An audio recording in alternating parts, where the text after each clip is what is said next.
আপনাদের মাঝে এমন একটা শাক নিয়ে হাজির হয়ে গেলাম। এই শাকটার গুণাগুণ অনেক পরিমাণের।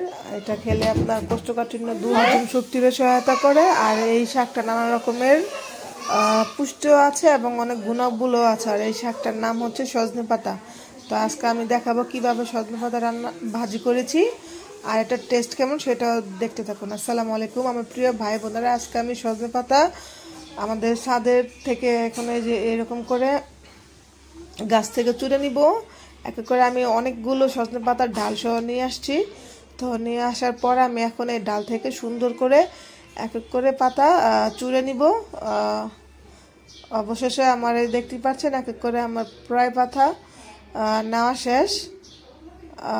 এখন আমি এই পাতাগুলো সুন্দর করে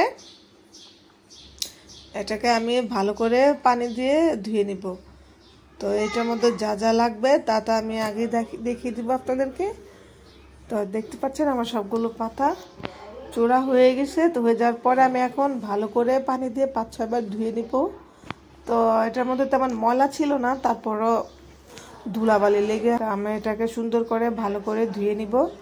তো ধুয়ে নেওয়ার পর আমি একটা ছাঁকনির মধ্যে এটা রেখে দেবো যাতে করে পানিগুলো এক এক করে সবগুলো পরিষ্কার হয়ে যায়।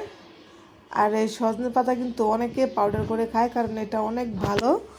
অনেকে দুধ দিয়ে এই সজনে পাউডারের পাতা মিশিয়ে খায়, খুবই শরীরের উপকারে আসে আর রোগও হয় না।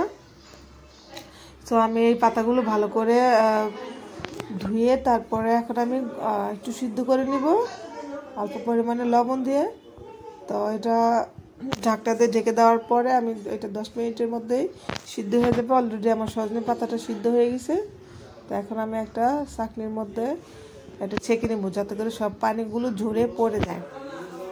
দেখতেই পাচ্ছেন ছাঁকনির মধ্যে রেখে দিয়েছি। সো আমি এখানে একটা বড় সাইজের রসুন কুচি দিয়ে এটাকে ভালো করে নেড়ে চেড়ে বাদামি কালার করার পর তখন দিয়ে দেবো অনেকগুলো পেঁয়াজ। আর এই সজনে পাতা একটু তিতো তিতো লাগে, আর যখন আপনি অনেক পরিমাণে পেঁয়াজ দিবেন আর খেতে কিন্তু খুবই ভালো লাগবে, কারণ পেঁয়াজের উপরে ডিপেন্ড করে তো তিতা ভাবটা চলে যায়। তো আমি পেঁয়াজ দেওয়ার পরে যখন এক পর্যায়ে দেখলাম এটা বাদামি কালার চলে আসছে, তখন আমি সেই সজনে পাতাগুলো দিয়ে দিলাম। দেখতেই পাচ্ছেন আমার সজনে পাতাগুলো আর 10 মিনিটের মতো লাগবে। 10 মিনিট পরে আমার এটা সুন্দর ভাজা হয়ে যাবে। আর কে কে সজনে পাতা খান আর কেউ যদি না খেয়ে থাকেন অবশ্যই বাসায় সজনে পাতা খাবেন, শরীরে অনেক উপকারে আসে। সো আপনারা বাসায় এগুলো রান্না করে খাবেন। আর আমার ভিডিও যদি আপনাদের ভালো লেগে থাকে অবশ্যই সবাই like comment share and subscribe করে পাশে থাকবেন। আর ভিডিও আপনাদের কাছে কেমন লাগে জানি না, অবশ্যই জানাবেন। আমার কথায় যদি কোনো ভুল ত্রুটি পান অবশ্যই ক্ষমার দৃষ্টিতে দেখবেন। আর নতুন নতুন ভিডিও পাওয়ার জন্য কমেন্ট করবেন, আমি নেক্সটে ট্রাই করব নতুন ভিডিও দেওয়ার জন্য। আর আমি সবসময় চেষ্টা করি একটু অন্যরকম ভিডিও বানানোর জন্য যাতে সবার উপকারে আসে।